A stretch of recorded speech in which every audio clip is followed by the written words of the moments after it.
This review is made possible by Napleton Mazda of Naperville. Napleton Mazda of Naperville offers a wide selection of Mazda products that will fit everyone's lifestyle. Start your new car search off right and visit them online at napervillemazda.com.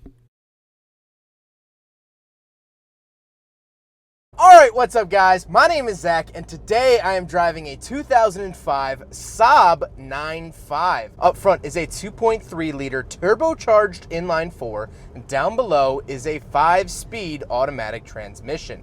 Now I'm super excited to be driving this here Saab 9.5 for two main reasons. First of all, this is the first ever Saab that I've reviewed here on the channel and quite frankly driven. I've reviewed over 600 cars and yet this is the first Saab I've gotten behind the wheel of, which I feel like is pretty impressive. But the second reason is the fact that this car comes from the era where GM owned Saab. And so I was really expecting a lot of GM-ness in this car, but I'm actually surprised. And we'll talk about that a little bit later on. But before we get on with the rest of the video, if you are interested in helping out the channel, there are some links in the description below for some products that go towards helping the channel. There is a suction cup license plate from Con Plates. There's a fixed OBD2 Bluetooth sensor to help diagnose your car issues, and there is Cash for Cars that helps you sell your vehicle quickly. Again, if you'd like to help out the channel, please click the links in the description below. Let's get on with the video. Let's get back to that 2.3 liter inline 4 under the hood. It is turbocharged, and I'll put the horsepower and torque up on the screen. It doesn't make crazy power numbers, but it's not bad. All right, let's see here. Back straightaway, we're warmed up. Okay. Around 3,000 to 4,000 RPM, you definitely feel it start to kick in. It's fun. This is a fun car to drive and you feel the turbo.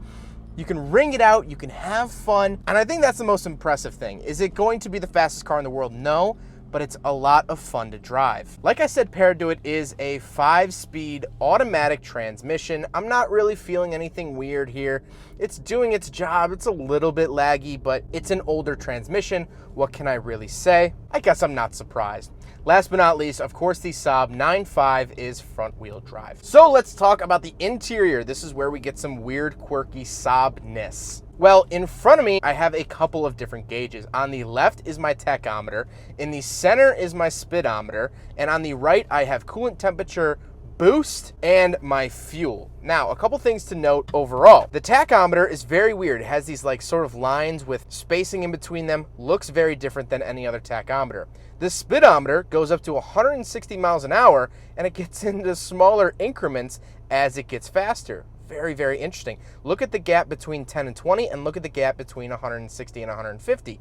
Very, very interesting. And of course, the boost pressure doesn't actually give me boost. It's just white, yellow, red. So kind of interesting there. And again, the fuel is in 3/4, 1/2, 1/4. It's a lot going on here. Very interesting. On the left, I have a paddle shifter for minusing, NXT and Seek track. And then to the right, I have my plus paddle shifter, source, and volume. I get this nice Saab logo on the steering wheel as well. Steering wheel looks rather dated, but it is a 2005. To the left of me, I have my headlight switches, fog light switches, and dimmer switches, as well as traction control and a big fog light switch. The door card has a lot going on, a lot of swoops.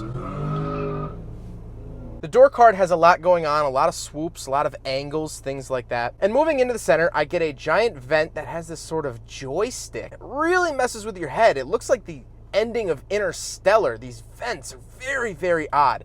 Again, very different. Then I have a little readout giving me my average speed, time, things like that. We have a couple buttons down here. This is where the night panel button is. The night panel button is my favorite feature of Saab's. When you hit it, everything turns off at night except for your speed, which I love. For a driver's car, for cruising at night, I just have one thing to look at. Beautiful, and I wish modern cars did this. Unfortunately, they don't. Then I have a radio, very, very typical of the 2000s. It reminds me of the 80s Fiero that I reviewed, so not the newest looking radio. However, off to the right, we do have this really interesting fold-out cup holder, so we'll do a big friggin' bottle test, and of course, the big friggin' bottle does not fit, but look at this action. Really, really cool, and it's cool that that still works. Down below that, we have the climate controls. Very standard, however, I do get dual zone, which is nice. And down below that, I have my heated seat options for the driver and passenger.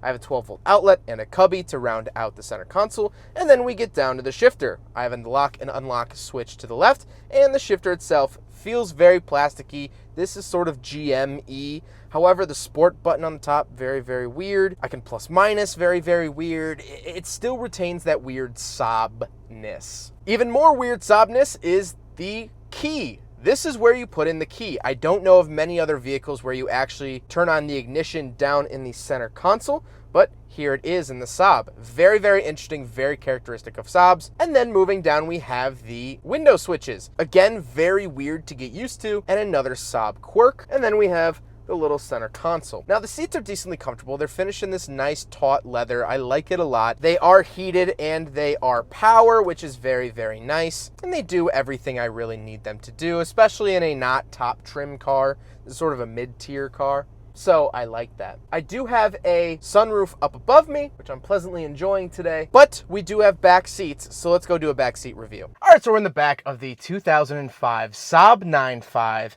and honestly, it's not too bad back here. My knees, if I move them together, will hit the front seat, but otherwise they don't. I'm 5'11", I have a manageable amount of headspace, I have power windows, power locks, I get a 12-volt outlet down here, which is very, very nice. And then I do get a center console with pop-out cup holders as well, and a little storage in there. Nothing else really jumping out at me back here. Nothing really too crazy, but it's manageable. It's a good size sedan. You're gonna be able to take kids back here, even adults. You know, I'm 5'11" and not a small guy, and I fit back here pretty well. Let's go take a quick look at the trunk, and then we'll talk about the looks. All right, so we're on the back of the Saab 9.5. I do have a trunk popper on the key. However, the key is dying, so have to pop it manually from inside. But once we open it up, actually plenty of space in here. Lots and lots of space in the back of this here Saab 9.5. Of course, this is a used vehicle, so keep the floor mats nice, put them in the trunk. But I'm really impressed with the trunk space back here. Very, very nice, especially for a sedan like this. Doesn't compromise on trunk, and I love that. Now we gotta talk about the looks, and honestly, I think this is my meh part of the car. I don't think they're super striking, at least this particular Saab 9.5. It's not super striking, but it's not ugly. I think it's very different, and you know, nowadays, as we get further and further away from Saab, I get happier and happier to see them on the road. They're different than everything else, and I can at least appreciate that. Are they handsome? I don't think so, but I can at least enjoy that fact that they are rare. And so let's get to my final thoughts here on the Saab 9.5. Well, I want to talk about Saab as a whole for a second because I did some research coming into this video and it made me quite sad. Saab was acquired by GM in the year 2000. GM took over manufacturing, and that's where we got like the Trailblazer was also rebadged as a Saab 9.7 and a couple other crossovers here and there. Apparently these wheels work on a Pontiac G6. Apparently they share wheels. Back when I owned a G6, that was the talk of the town. But in 2010, GM ran into some big financial issues. I've talked about this in many videos. We pretty much know the drill by this point. So GM got rid of most of their brands, Pontiac, Saturn, Hummer, and Saab. And Saab was sold to a different company in Europe with the hopes of producing more cars under the Saab name, but they never did. And so Saab got sold to a different company and is now owned by a Chinese company, which had high hopes of bringing the Saab name back to the market, but never did. And now the Saab name is still owned by that company, but remains dormant. Maybe one day we can get Saabs back, because my overall final thoughts on this car is that I drive upwards of 4 to 7 cars a week. And so I start to sort of see the same things over and over and over again. But this feels different. This is not like other cars. When you get in this car, it's not a rebadged GM. I don't feel like I'm in an Impala, let's just say, with different trim. No, this is something different. This is something all its own. That little weird boost gauge and the night panel and the weird vents and the ignition by my right knee. All of this culminates together to make this a different experience, and an experience that I would highly recommend seeking out. I like the turbo engine. I think it's responsive. I think it works well. And so, like Oldsmobile, I feel like this is a case of maybe sticking out from the crowd wasn't such a good idea. Because this was so different